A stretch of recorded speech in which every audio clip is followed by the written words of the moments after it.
Hello बच्चों, let's read the question. In the given circuit the AC source has omega equals 100 radian per second. Considering the inductor and capacitor to be ideal, what will be the RMS current I flowing through the circuit? Here we have given a diagram with 4 options. Now to answer this question, first we will discuss here the key concept, and here the key concept is current in a AC circuit, जिसमें हम यहाँ पे बात करेंगे I will be given as V divided by Z. V यहाँ पे हमारे पास voltage को इंडिकेट करता है and Z is the impedance of the given circuit.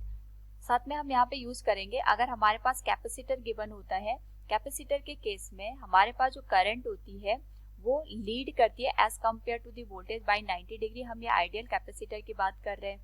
अगर हम बात करें यहाँ पे इंडक्टर की, तो इंडक्टर के केस में हमारे पास जो करंट होती है वो लैग करती है as compare to the voltage by 90 degree, और रेजिस्टेंस के केस में यहाँ पे जो वोल्टेज और करंट है हमारे पास वो सेम फेज में हमें देखने को मिलते हैं.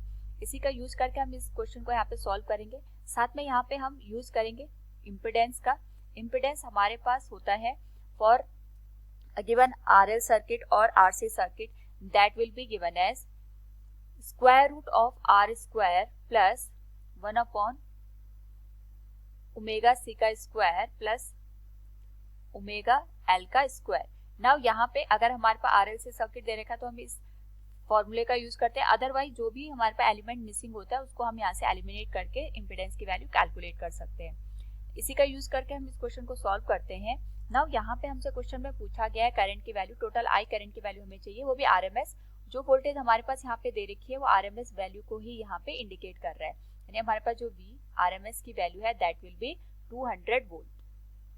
तो सबसे पहले हम ये देखेंगे कि हमारे पास दोनों ब्रांचेस में कितनी करंट फ्लो कर रही है.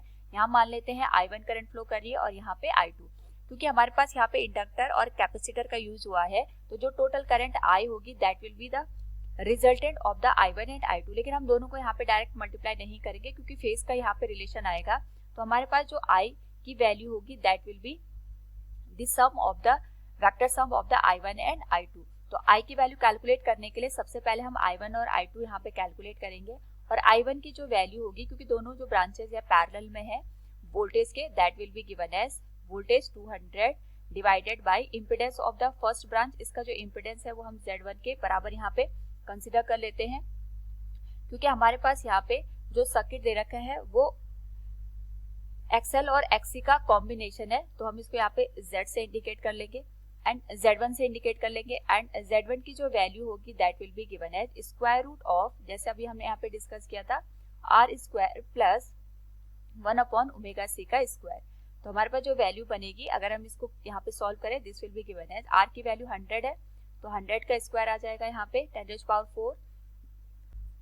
नाउ यहाँ पे अगर हम बात करें 1 अपॉन ओमेगा C की, तो this will be given as omega की वैल्यू आ जाएगी 100, C की वैल्यू आ जाएगी 100 माइक्रोफैरड, जिसको हम लिख सकते हैं 100 इंटू 10⁻⁻6, इसका होल स्क्वायर आ जाएगा. सॉल्व करें अगर हम इसको तो दिस विल बिकम 10⁻², रेसिप्रोकल करने पे दिस विल बिकम 10⁻². तो I1 की जो वैल्यू होगी that will be given as 200 divided by 10⁴ plus 10⁴. And यहाँ पे अगर हम देखें this will be given as 10⁴, इसको हम 2 इंटू 10⁴ लिख सकते हैं. This will be given as 100√2. Solve करें अगर हम इसको तो 0 से 0 कैंसिल हो जाएंगे. 2/√2 हमारे पास जो वैल्यू बनेगी that will be given as square root of 2 ampere. ये तो हमारे पास फर्स्ट जो ब्रांच है उसमें करंट में हमें मिल गई. लेकिन हम देखेंगे कि जो करंट है वो वोल्टेज के रिस्पेक्ट में यहाँ पे कितने फेज में है. तो हम ये वोल्टेज को कंसिडर कर लेते हैं. जो यहाँ पे हमारे पास करंट जाएगी थ्रू दिस ब्रांच, अगर हम मैग्नीट्यूड वाइज बात करेंगे तो रेजिस्टेंस और कैपेसिटेंस दोनों में जो करंट का अमाउंट होगा वो सेम होगा. लेकिन यहाँ पे अगर हम बात करें इंडक्टर के थ्रू और कैपेसिटर के थ्रू जो करंट हमारे पास जाती है वो 90 डिग्री से यहाँ पे लैग या लीड करती है, जैसे अभी हमने की कॉन्सेप्ट में डिस्कस किया था. तो इस केस में अगर हमारे पास कैपेसिटर के अक्रॉस जो करंट होगी वो 90 डिग्री से यहाँ पे लीड करेगी, और जो हमारे पास रेजिस्टेंस है इसमें जो करंट होगी वो हमारे पास फेज में होगी वोल्टेज से, और दोनों का जो रिजल्टेंट बनेगा वो हमें यहाँ पे देखने को मिलेगा, जिसकी वैल्यू हमने यहाँ पे कैलकुलेट किया that is square root of 2.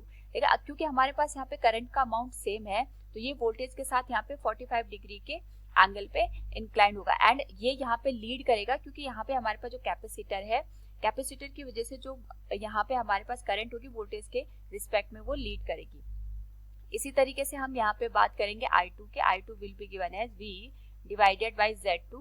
V की वैल्यू आ गई 200 वोल्ट, Z2 की वैल्यू आ जाएगी यहाँ पे square root of R square plus omega L का स्क्वायर, और यहाँ पे हम R की वैल्यू को पुट कर दे तो ये आ जाएगा 50 का square plus this will be given as 0.5 into 100 का स्क्वायर आ जाएगा। ये वैल्यू आ जाएगी 200 divided by square root of 2500 plus 0.5 into 100, ये आ जाएगा हमारे पास 50 का स्क्वायर अगर हम करेंगे this will become 2500। Again I2 की जो वैल्यू निकल के आएगी that will be given as 200 divided by square root of 5000। Now अगर हम यहाँ पे 5000 के रिस्पेक्ट में इसको सॉल्व करें तो हमारे पास जो वैल्यू निकल के आएगी दैट विल बी 50 रूट 2, 0 से 0 कैंसिल हो जाएगा, this will be 4 by root 2।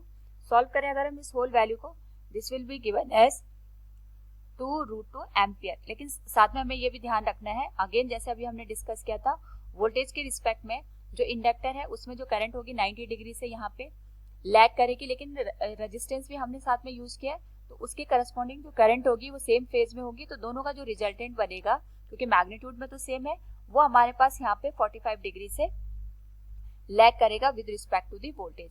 Now यहाँ पे हमें टोटल करंट निकालनी है that will be given as square root of I1 का स्क्वायर प्लस I2 का square plus 2I1 I2 cos theta, क्योंकि हमारे पास यहाँ पे जो I1 है वो 45 डिग्री से लीड कर रहा है और यहाँ पे जो I2 है वो हमारे पास 45 डिग्री से लैग कर रहा है, यानी एक करंट ये है I1 और दूसरी करंट ये है I2।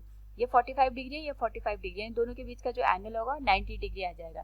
cos 90 0 हो गया, तो जो I की वैल्यू आएगी that will be given as I1 जो हमारे पास है, अगर हम इसकी बात करें that is given as square root of 2 का होल स्क्वायर।